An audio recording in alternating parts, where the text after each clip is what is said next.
الرحمن الرحیم وما خلقت الجن والانس الا لیعبدون صدق اللہ العظیم۔ معزز سامعین، آج کا ہمارا موضوع ہے قرآن و سنت کی روشنی میں جنات کا تعارف۔ عزیزان محترم، میں نے آپ کے سامنے جو تلاوت کلام الہی پڑھی ہے، اس میں حق باری تعالیٰ کا ارشاد ہے وما خلقت الجن والانس الا لیعبدون، کہ ہم نے جنوں اور انسانوں کو اپنی عبادت کے لیے پیدا کیا ہے۔ عزیزان محترم، یہاں جو منکرین جنات ہیں، جو جنات کا انکار کرتے ہیں اور جنات کے وجود کو تسلیم نہیں کرتے، جنات کے وجود کو نہیں مانتے، جو کہتے ہیں کہ جن ون کچھ نہیں ہوتا، ان کے نظریات اور ان کے عقائد کا حق باری تعالیٰ نے رد فرما دیا ہے۔ وما خلقت الجن والانس الا لیعبدون، کہ ہم نے جنوں کو اور انسانوں کو اپنی عبادت کے لیے پیدا کیا ہے۔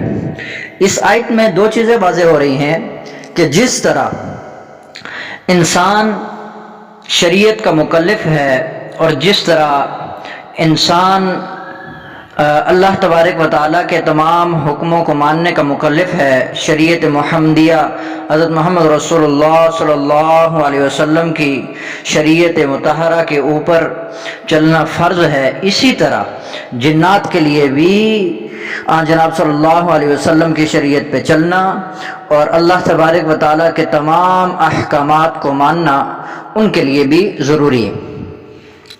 جو لفظ جن ہے، یہ عربی لغت میں اس چیز کو جن کے نام سے پکارا جاتا ہے جو نظر نہ آ سکے۔ اللہ تبارک و تعالیٰ کے ایک مقرب مخلوق فرشتے بھی ہیں جو کہ انسانوں سے اجل ہیں، اس لیے عربی لغت میں فرشتوں کو بھی جن کہتے ہیں۔ اس طرح جنت میں انسانوں کی نظر سے پوشیدہ ہے، اس لیے عربی لغت میں بہشت کا نام جنت ہے، لیکن اصطلاح کے اعتبار سے جن دو جاندار ہیں، جن وہ جاندار ہیں جن کا جسم آگ اور ہوا کا مرکب ہے، اور مادہ کی لطافت کی وجہ سے یہ مخلوق اس چیز پر قادر ہے کہ کوئی بھی شکل اختیار کر لے۔ عزیزان محترم، جنات کا انکار، ملائکہ اور جن اگرچہ ہماری نگاہوں سے پوشیدہ ہیں لیکن بلا شبہ وہ مستقل مخلوق ہیں۔ یہ ایک ناقابل تردید حقیقت ہے کہ مشاہدے میں تو بلا موم غلطی کا امکان ہو سکتا ہے، لیکن وحی اللہ تبارک و تعالیٰ کا کلام اور آن جناب صلی اللہ علیہ وسلم کی احادیث مبارکہ یہ چڑھتے سورج کی طرح بالکل حقیقت ہے اور چڑھتے سورج کی طرح واضح ہے، اور اس کا انکار تو کسی صورت ہو ہی نہیں سکتا۔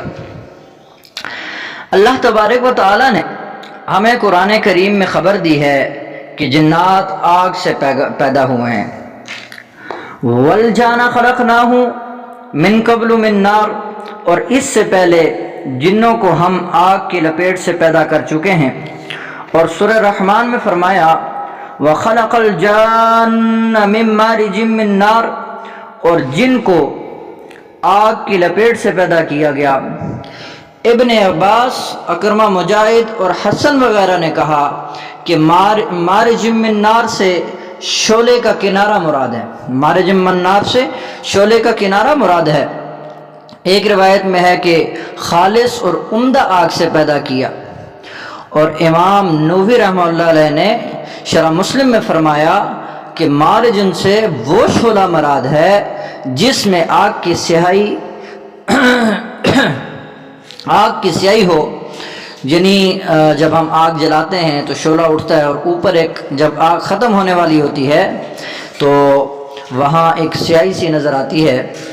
تو امام نووی رحمہ اللہ علیہ نے فرمایا کہ جنات کو اس کمزور شعلے سے پیدا کیا گیا ہے۔ انشاءاللہ تعالی مزید تفصیل اگلی ویڈیو میں، دعا میں یاد رکھیں۔ السلام علیکم ورحمۃ اللہ وبرکاتہ۔